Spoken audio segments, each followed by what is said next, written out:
नमस्कार, मी जी किरण मॅथ्स या यूट्यूब चॅनलमध्ये तुमचं स्वागत। आज जो व्हिडिओ पाहणार आहात आपण तो आहे वर्ग आणि वर्गमूळ। एखाद्या संख्येचे वर्ग कसे करायचे किंवा एखाद्या वर्ग संख्येचं वर्गमूळ कसं काढायचं। कारण बऱ्याचशा वेळा आपण ज्यावेळेस क्वेश्चन सॉल्व करत असतो त्यावेळेस एखाद्या संख्येचा वर्ग करावा लागतो, कधी एखाद्या संख्येचं वर्गमूळ काढावं लागतं। हे कशा क्विक पद्धतीनं काढावं लागेल, त्याचा अप्रोच कसा असावा हे आपल्याला आज पाहायचं आहे। याच्यामध्ये एक आहे की हे सगळ्या संख्या आहेत, हे सगळं संख्याशी निगडित आहे। त्यामुळे आपल्याला मॅथ्स ज्यावेळेस आपण सॉल्व करतो त्यावेळेस आपल्याला पाढे येणे गरजेचं आहे। कितीपर्यंत पाढे पाठ पाहिजेत तर पाढे ॲटलिस्ट 20 पर्यंत तरी पाढे पाठ करा। बरेचसे लोक काय करतात, गण पाठ करतात, वर्ग पाठ करतात, एक लिहून घेतात आणि ते पाठ करतात। वर्ग कितीपर्यंत पाठ असावेत, 20 पर्यंतचे वर्ग पाठ असतील इट्स ओके, आणि घन कितीपर्यंत पाठ असावेत, 10 पर्यंत जरी घन पाठ असतील तरी खूप झालं। पण ज्यावेळेस आपण वर्ग करतो किंवा घन करतो किंवा वर्गमूळ काढतो तर हे कशा पद्धतीनं काढायचं, क्विक अप्रोच काय असाल हे आपण बघू। बघा,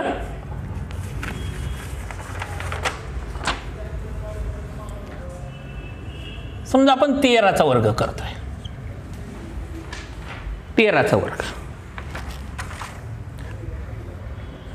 काय करायचं पहा।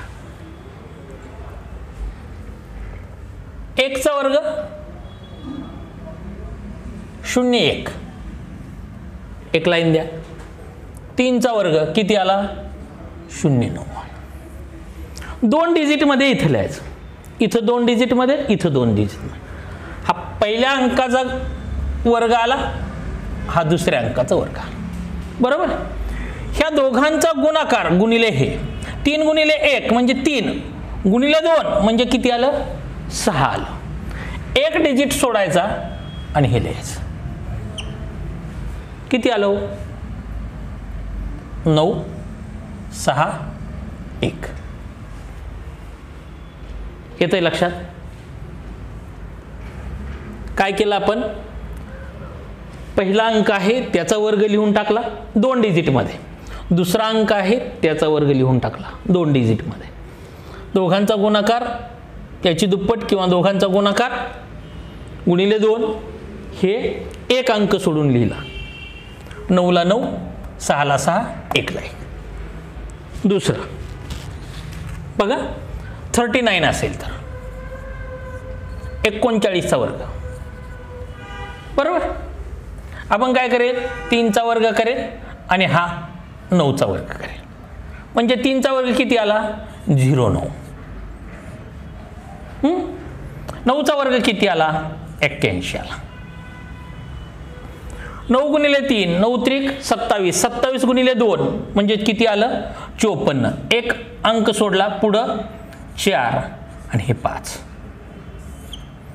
1 ला 1, 8 आणि 4 12, हातचा 1, 9 आणि 1 10 आणि 5 15, किती आलं 1521। बघा 84चा वर्ग,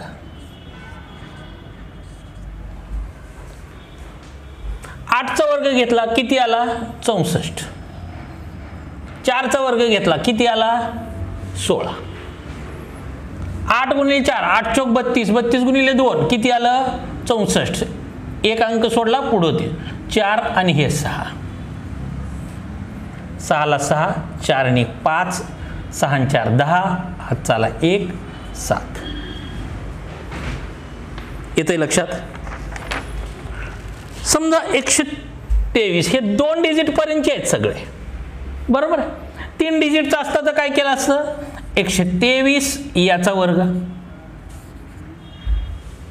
बरोबर। इथं आपण 12चा वर्ग लिहिला असता आणि पुढं 3चा वर्ग लिहिला असता, बरोबर। 12चा वर्ग किती आला 144, 3चा वर्ग किती, हा एक अंक कन्सिडर करायचा आणि हा एक, 3चा वर्ग 9 म्हणजे 09, 2 डिजिटमध्ये लिहावे लागेल आपल्याला. 12 गुणिले 3 12 त्रिक 36, 36 गुणिले 2 72, हे 2 हे 7, 9 ला 9, 2 ला 2, 7 आणि 4 11, 1 4 आणि 5 किती आलं? 15,129. येते लक्षात? समजा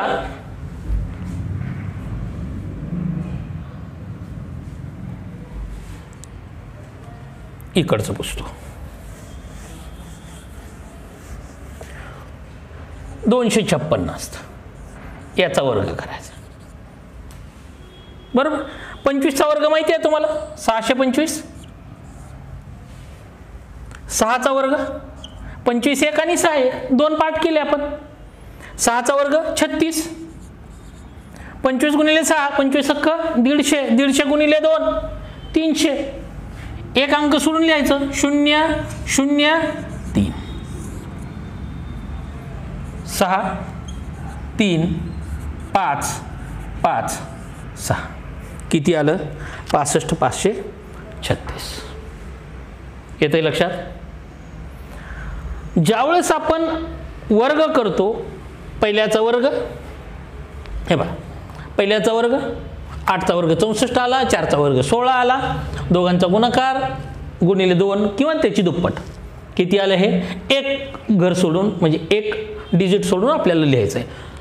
8 चौक 32, 32 गुणिले 2 64, म्हणून एक इथला सोडला, 1च्या खाली 4 येईल, याच्या खाली 6 येईल. या पद्धतीनं आपल्याला वर्ग करावे लागतील. येतंय लक्षात? आता याच्यानंतर वर्गमूळ कसं काढायचं ते बघूयात आपण.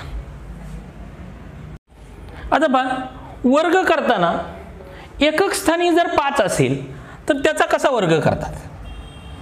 एकक स्थानी 5 अंक, एकक स्थानी 5 अंक आहे. समजा 25चा वर्ग आहे, बरोबर. आपल्याला माहितीच असतो किती आहे? 625, बरोबर. 25चा वर्ग किती आहे? 625. कसा काढला हो हा? बघा, हा एक अंक आहे आणि हा एक अंक आहे. 2 गुणिले 3 त्याच्या पुढची संख्या, हा एक पार्ट झाला आणि 5चा वर्ग त्याला जोडून द्यायचा. म्हणजे किती झालं होय? 5चा वर्ग 25, 2 गुणिले 3 म्हणजे किती आलं? 6, म्हणजे 25चा वर्ग किती आला? 625 आला.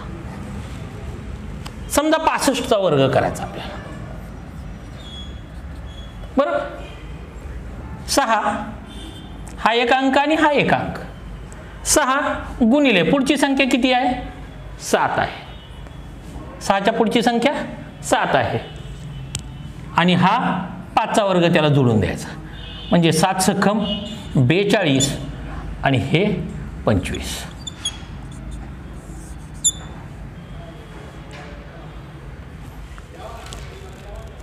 किंवा 95चा वर्ग करतोय आपण. बघा, 95चा वर्ग करतो.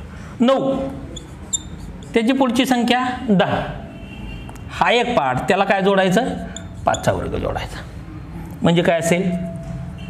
9 गुणिले 10 म्हणजे 90 आणि हे 25 किती आला? 9025. अशा पद्धतीनं एकक स्थानी 5 असेल तर असा वर्ग केला जातो. दशक स्थानी 5 असेल तर कसा करतात? बघा,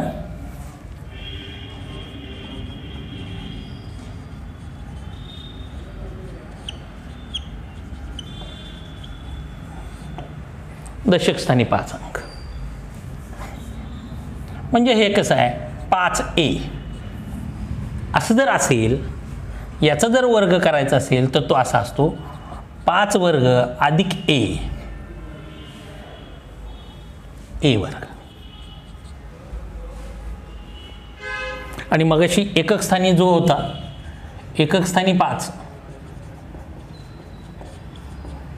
याचा फॉर्म्युला असा होता, म्हणजे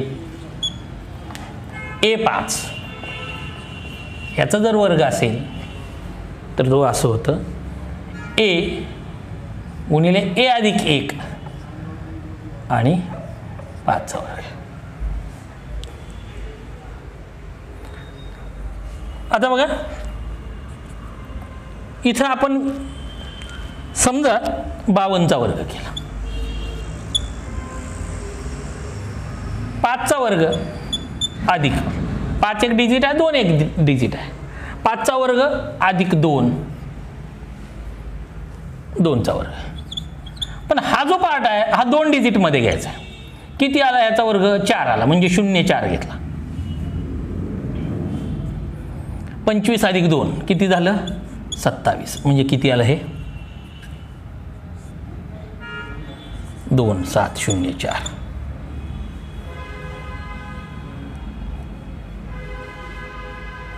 येतंय लक्षात?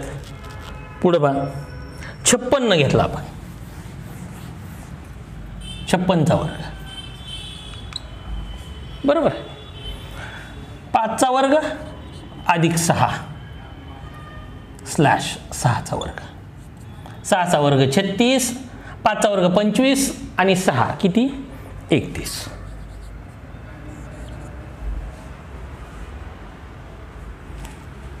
समजा 59 असेल, याचा वर्ग करायचा आहे. 5चा वर्ग अधिक 9 आणि 9चा वर्ग हे 81. 5चा वर्ग 25, 25 अधिक 9 बरोबर किती? 34. म्हणून हा झाला त्याचा वर्ग 3481. लक्षात येतं? याच्या पद्धतीनं वर्ग करायचे. आणि याच्याही पलीकडे जाऊन आपल्याला डायरेक्ट मेथड जर करायची असेल, हे असलं काही हे न करता सगळं तोंडी आपल्याला जमलं पाहिजे. पटपट पटपट तोंडी जर आपल्याला जर वर्ग करायचे, समजा 82चा वर्ग करायचा आहे, 2चा वर्ग 4, 2 गुणिले 8 दुणे 16, 16 दुणे 32, 2 हातचे 3 आणि 8 8 64, 64 आणि 3 67. येतंय लक्षात? 93चा वर्ग करायचा आहे, 3चा वर्ग 9, 9 त्रिक 27, 27 दुणे 54, 4 5, 9चा वर्ग 81, 81 5 86. या पद्धतीनं गुणाकार करता आला पाहिजे, ही वर्ग काढता आले पाहिजेत. येतंय लक्षात? अशा पद्धतीनं वर्ग आणि वर्गमूळ आपल्याला सोडवता आलं पाहिजे. बघा मगाशी आपण वर्ग कसे करायचे हे बघितलं, तर आता वर्गमूळ कसं काढायचं? वर्गमूळ काढायची मला वाटतं 5वी 6वीला एकच पद्धत होती. त्याच्यानंतर वर्गमूळ काढण्याची पद्धत ही फॅक्टरायझेशन पद्धतमध्येच आली. तर आपल्याला डायरेक्ट कसे उत्तर शोधायचे, कसं वर्गमूळ काढता येईल हे बघा. 1चा वर्ग किती असतो? 1च असतो. 2चा किती असतो? 4 असतो. 3चा किती असतो? 9 असतो. 4चा किती असतो? 16 असतो बरोबर. 5चा किती असतो? वर्ग 25 असतो. मी काय करतो, बरं ठीक आहे, 6चा वर्ग किती असतो? 36 असतो. 7चा किती असतो? 49 असतो. 8चा 64 आणि 9चा 81. पण मला याच्यामध्ये काय पाहिजे? याच्यामध्ये फक्त युनिटची डिजिट पाहिजेत मला, म्हणजे एकक स्थानचा अंक पाहिजे. म्हणून मी काय करेन, हा दशक स्थानचा अंक पुसून टाकेल बरोबर. म्हणजे मला काय मिळालं? 1ला 1, 2ला 4, 3च्या वर्गाच्या एकक स्थानी 9 असतं, 4च्या वर्गाच्या एकक स्थानी किती असतं? 6 असतं. 5च्या वर्गाच्या एकक स्थानी 5 असतं, 6च्या वर्गाच्या एकक स्थानी 6 असतं, 7च्या वर्गाच्या एकक स्थानी 9 असतं, 8च्या वर्गाच्या एकक स्थानी 4 असतं आणि 9च्या वर्गाच्या एकक स्थानी किती असतं? 1 असतं. म्हणजे आपण असं म्हणू शकतो 9 आणि 1 यांचा वर्ग किती असतो? एकक स्थानी 1 असतं. बघा 8 व 2 यांच्या वर्गाच्या एकक स्थानी 4 येतं. 7 आणि 3 यांच्या वर्गाच्या एकक स्थानी 9 येतं. 6 आणि 4 यांच्या वर्गाच्या एकक स्थानी 6 येतं आणि 5च्या 5च, म्हणजे हे असं आहे. बरोबर. आता बघा, मग असे आपण वर्ग पाहिले होते.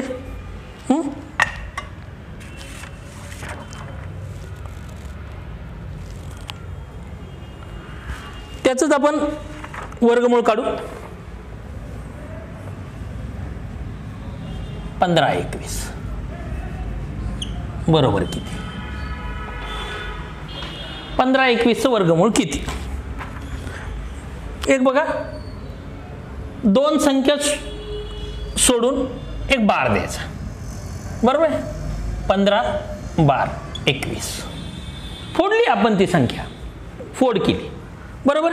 युनिटला जर 1 असेल तर एकक स्थानी काय काय असेल हो? एक तर 1 असेल किंवा 9 असेल.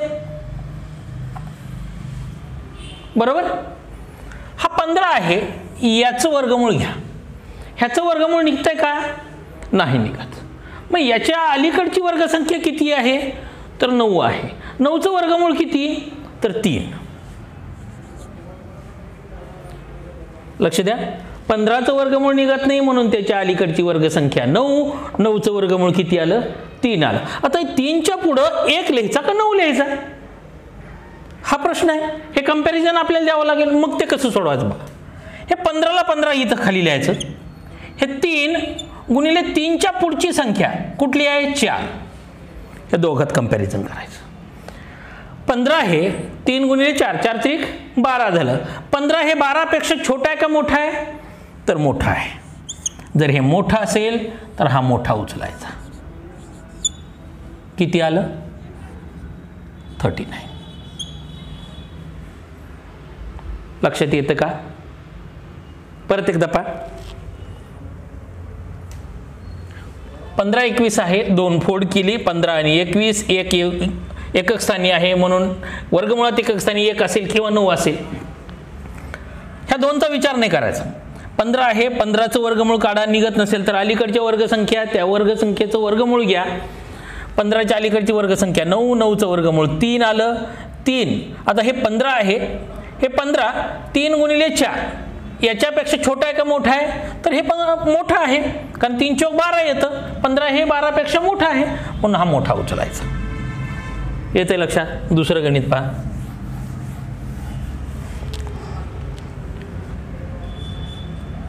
सत्तर 56 वर्गमुळात बघा. 70 12 56. एकक स्थानी 6 आहे म्हणून काय असेल? वर्गमुळात एकक स्थानी 1 तर 4 असेल. हे बघा, वर्गाच्या एकक स्थानी जर हे 6 आहे तर 4 असेल किंवा 6 असेल. 70चं वर्गमूळ निघतंय का? नाही निघत. त्याच्या अलीकडची वर्गसंख्या किती आहे? 64 आहे. 64चं वर्गमूळ किती आलं? 8 आलं. बरोबर. कंपॅरिझन आपल्याला 70शी करायचं आहे. 70 8 गुणिले 8ची पुढची संख्या 9. 9 8 72. म्हणजे 70 हे 72 पेक्षा छोटा आहे का मोठा आहे? छोटा आहे. उचला छोटा. किती आलं वर्गमूळ? 84.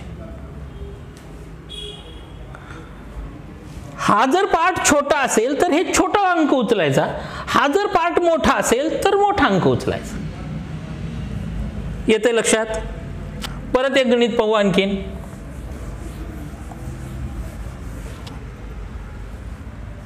एकशे 51 29.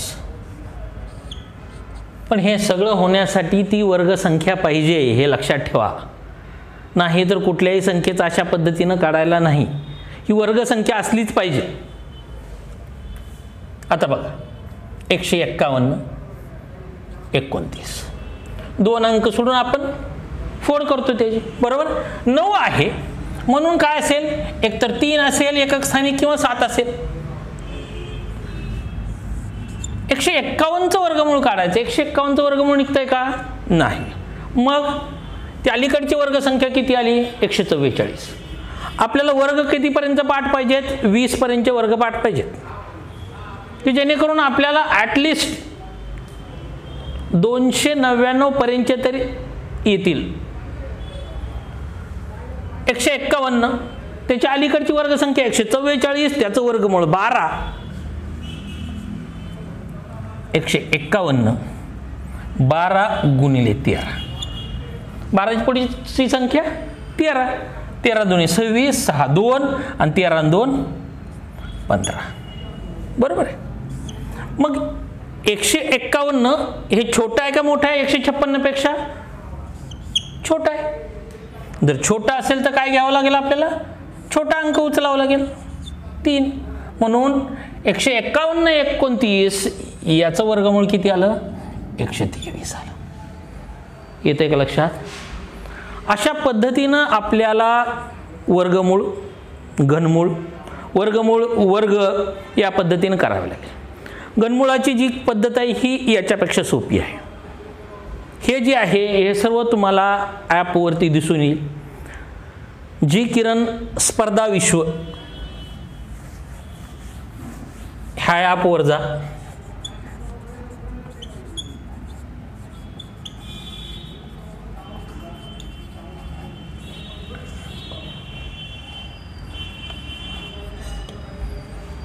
ह्या ॲपवरती बरंचसं मटेरियल हे टाकण्यात येत आहे. त्याच्यामुळं तुम्हाला याच्यावरती एवढे क्वेश्चन मिळतील, सगळे सॉल्व केलेले मिळतील, PDF मिळतील, बऱ्याचशा गोष्टी. कारण याच्यामध्ये बेस लेवलपासून ते डायरेक्ट बँकपर्यंतचे सगळे क्वेश्चन याच्यावरती टाकले जात आहेत. त्याच्यामुळं याच्यातली जे काही स्टडी मटेरियल आहे त्याचा अभ्यास करायला सुरुवात करा. हे डाउनलोड करायचं, प्ले स्टोअरवरती तुम्हाला मिळेल.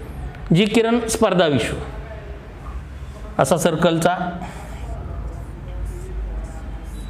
असा लोगो आहे. हा पाहायचा, डाउनलोड करून घ्यायचा. येते लक्षात?